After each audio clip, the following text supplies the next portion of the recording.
हमारी दो महिला नेताओं को उड़ीसा से चलकर राजधानी दिल्ली तक आने की जरूरत क्यों पड़ी? मकसद है कि देश के प्रधानमंत्री नरेंद्र मोदी जी खुद उड़ीसा के चुनाव प्रचार में उतरते हैं और उस आधी आबादी से उनकी सुरक्षा का वायदा देकर वोट हासिल करते हैं। आज हमारी दोनों महिला नेता एक विधानसभा के अंदर है। सोफिया जी विधायक हैं तो मीनाक्षी जी महिला कांग्रेस की अध्यक्ष के तौर पर सदन से सड़क तक पिछले 11 महीनों से आंदोलन कर रही हैं। आपने निवेदन भी आज किया है कि देश की हमारी राष्ट्रपति जी आदिवासी समाज के इसी उड़ीसा राज्य से आती हैं और हम गंभीर हालात हो चुके हैं। 11 महीनों की हर महीने की अखबार की कटिंग मेरे हाथ में है। पहला आप देखिएगा, ये अभी इस महीने जून से मैं शुरू करूंगी और पीछे 11 महीने के सफर पे ले जाऊंगी कि कितना खतरनाक डरावना ये सफर आधी आबादी के लिए रहा है। माजी सरकार में महिलाएं सुरक्षित नहीं है।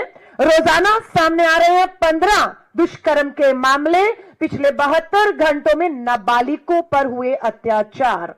नीचे लिखा जाता है, माजी सरकार में महिलाओं की सुरक्षा गंभीर संकट में। डरावना माहौल बना हुआ है। 10 महीनों में राज्य के विभिन्न थानों में 10 महीनों में राज्य के विभिन्न थानों में 4500 बेटियां न्याय की गुहार लगा रही हैं। ये पहली खबर है। दूसरी खबर देखिएगा, ये अगला अखबार है जून से पहले मई का। उड़ीसा में 11 महीनों में, ये मैं नहीं कह रही हूं, उड़ीसा की सरकार आधिकारिक रूप से इस बात को स्वीकार कर रही है और स्वीकार कर रही है उड़ीसा की महिला बाल विकास मंत्री जो उप मुख्यमंत्री भी हैं, प्रावती परिदा। ये कहती है उड़ीसा में 11 महीनों में 28,000 महिलाएं और बेटियां 28,000 महिलाएं और बेटियां पर अत्याचार का शिकार हुई हैं। ये भाजपा की ही मंत्री आधिकारिक रूप से अपनी बात को वहां पर रख रही हैं। अब मैं आपको बताती हूं, अगले पिछले महीने में चाहिए, पढ़िए हेडलाइन, रेप का आरोपी जेल से जमानत पर निकल गया। कि किसने जेल पर में जमानत दी? किसकी सरकार है? क्यों अदालतें सख्ती से काम नहीं कर रही?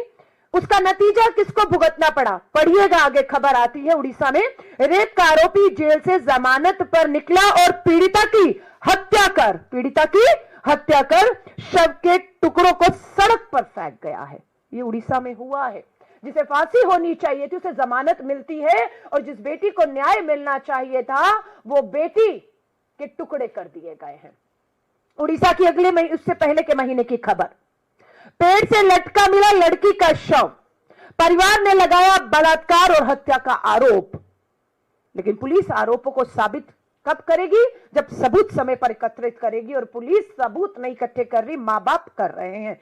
अब आपको बता रही हूं, शिक्षण संस्थान, स्कूल सुरक्षित है उड़ीसा के अंदर। पढ़ लीजिएगा इस खबर को और इसी से पता लगा लीजिएगा।